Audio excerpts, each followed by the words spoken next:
So ಇವತ್ತು ಅನೂಪ್ ರೇವಣ್ಣ ಅವರ ಹುಟ್ಟುಹಬ್ಬದ ಸಂಭ್ರಮದಲ್ಲಿ ತಮ್ಮ ಮುಂದಿನ ಸಿನಿಮಾದ ಒಂದಷ್ಟು ಅಪ್ಡೇಟ್ಗಳ ಜೊತೆಗೆ ಬಂದಿದ್ದಾರೆ. ಬರ್ಡೇ ಸಂಭ್ರಮದಲ್ಲಿ ತಮ್ಮ ನೆಕ್ಸ್ಟ್ ಸಿನಿಮಾದ ಬಗ್ಗೆ ಒಂದಷ್ಟು ಮಾಹಿತಿಯನ್ನು ಹಂಚ್ಕೊಳ್ಳೋಕೆ ನಮ್ಮ ಜೊತೆಗಿದ್ದಾರೆ. ಬನ್ನಿ ಮಾತಾಡ್ಸೋಣ. ಅನೂಪ್ ಅವರೇ ನಮಸ್ತೆ. ಆರಂಭದಿಂದ ಇಲ್ಲಿ ತನಕ ಒಂದೊಳ್ಳೆ ಸಿನಿಮಾಗಳನ್ನು ಕೊಟ್ಕೊಂಡು ಬಂದಿದ್ದೀರಿ. ಕಬ್ಜಾ ಆಗಿರಲಿ, ಹಿಂದಿನ ಲಕ್ಷ್ಮಣ ಆಗಲಿ, ಪಂಟ ಆಗಲಿ, ಎಲ್ಲವೂ ಕೂಡ ವಿಭಿನ್ನ ಜಾನರ್ನ ಸಿನಿಮಾಗಳು. ಸೊ ಈಗ ನಿಮ್ಮ ಬರ್ಡೇಗೆ ಬಂದಿರುವಂಥ ಸಿನಿಮಾ ಹೈಡ್ ಆ್ಯಂಡ್ ಸೀಕ್ ಹತ್ರ ಇದೆ ತುಂಬ ಸಿನಿಮಾ ರಿಲೀಸ್ಗೆ. ಸೊ ಈ ಸಿನಿಮಾದ ಮೇಲೆ ನಿಮಗೆ ಇರುವಂಥ ಒಲವು ಏನಿದೆ, ನಿರೀಕ್ಷೆ ಏನಿದೆ? ಈ ಸಿನಿಮಾ ನನಗೆ ಯಾವ ಥರ ಹೇಳಿ, ಐ ಡೋಂಟ್ ನೋ, ಬಿಕಾಸ್ ಒಂದು ಡಿಫ್ರೆಂಟ್ ಎಕ್ಸ್ಪೆರಿಮೆಂಟ್ ಮಾಡೋಕ್ಕೆ ಹೊರಟಿದ್ದೀವಿ ಇದರಲ್ಲಿ.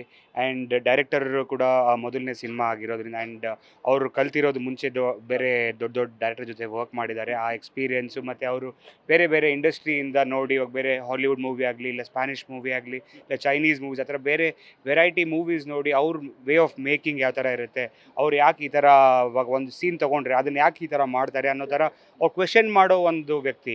ಸೊ ಆ ಥರ ಇರುವಾಗ, and he is capable of experimenting in different ways.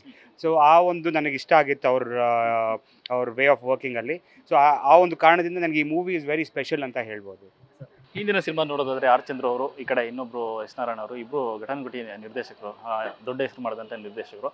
ಅದೆಲ್ಲವನ್ನು ಮೀರಿ ಈಗ ಹೊಸ ನಿರ್ದೇಶಕನಿಗೆ ಈ ಒಂದು ಚಾನ್ಸನ್ನು ಕೊಟ್ಟದ್ದು ಯಾವ ಕಾರಣಕ್ಕೋಸ್ಕರ? ಅದೇ ನಾನು ಇವಾಗ ಅದನ್ನೇ ಹೇಳಿದ್ದಲ್ಲ. ಸೊ ಅವ್ರ ಇವಾಗ ತೋರಿಸ್ಬೇಕು ಹೊಸದೇನ ನಮಗೆ ಜನಕ್ಕೆ ಕೊಟ್ರೇ ಅವರು ರೆಕಗ್ನೈಸ್ ಮಾಡೋದಂತಲೇ ನಾನು ಹೇಳ್ಬೋದು. ಬಿಕಾಸ್ ಒಂದು ಸ್ಟೀರಿಯೋಟಿಪಿಕಲ್ ಆಗೇ ಬಂದುಬಿಟ್ಟಿದೆ. ಹಲವಾರು ವರ್ಷಗಳಿಂದ ಇದೇ ಥರನೇ ಸಿನಿಮಾ ಮಾಡಿಕೊಂಡು ಒಂದೇ ಸ್ಟೀರಿಯೋಟಿಪಿಕಲ್ ಅದು ಫಿಕ್ಸ್ ಆಗಿಬಿಟ್ಟಿದೆ. ಸೊ ಅದನ್ನು ಬ್ರೇಕ್ ಮಾಡಿ ನಾವು ಆಚೆ ಬರಬೇಕು ಅಂತ ಒಂದು ಪ್ರಯತ್ನ ಇದು. ಈ ಪ್ರಯತ್ನಕ್ಕೆ ಎಲ್ಲರ ಸಪೋರ್ಟ್ ಇದ್ದರೆ ಎಲ್ಲರೂ ನಮಗೂ ಯಶಸ್ವಿ ಬರುತ್ತೆ. And we will give better movies in ಫ್ಯೂಚರಲ್ಲಿ.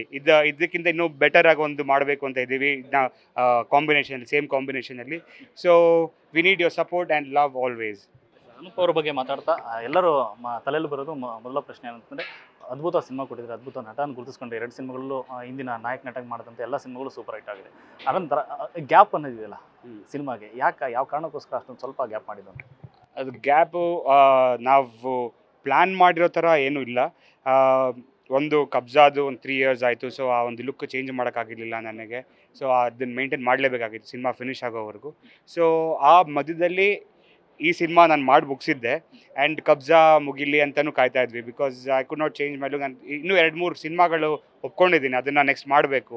ಈ ಮಧ್ಯದಲ್ಲಿ ತುಂಬ ಸ್ಟೋರೀಸ್ ಬಂದವು ನನ್ನ ಹತ್ರ, ತುಂಬ ಸ್ಟೋರೀಸ್ ಕೇಳಿದ್ದೀನಿ, ತುಂಬ ಡೈರೆಕ್ಟರ್ ಜೊತೆ ಮಾತಾಡಿದ್ದೀನಿ. ಬಟ್ ನನಗೆ ಯಾವುದೂ ಆ ಥರ ಇಂಟ್ರೀಗಿಂಗ್ ಇರಲಿಲ್ಲ ಟು ಸ್ಟಾರ್ಟ್. ಇವಾಗ ಅದೇ ಹೇಳಿದ ಒಂದು ಡೈರೆಕ್ಟರ್ ಕೇಪಬಿಲಿಟಿ ಏನಿದೆ ಅಂತ ಅವ್ರ ವಿಷನಲ್ಲಿ ನಾವು ತಿಳ್ಕೊಬೋದು. ಅವರು ಯಾವ ಥರ ಅವ್ರ ಜೋಶ್ ಇದೆ ಈ ಸಿನಿಮಾದಲ್ಲಿ ಮಾಡೋದಕ್ಕೆ, ಅವ್ರ ಲವ್ ಟುವರ್ಡ್ಸ್ ಮೂವಿ ಏನಿದೆ. ಸೊ ಆ ಥರ ಒಂದು ಇದ್ದಾಗ qualities, then we will get better outcome ಅಂತ ನನ್ನ ಥಿಂಕಿಂಗ್.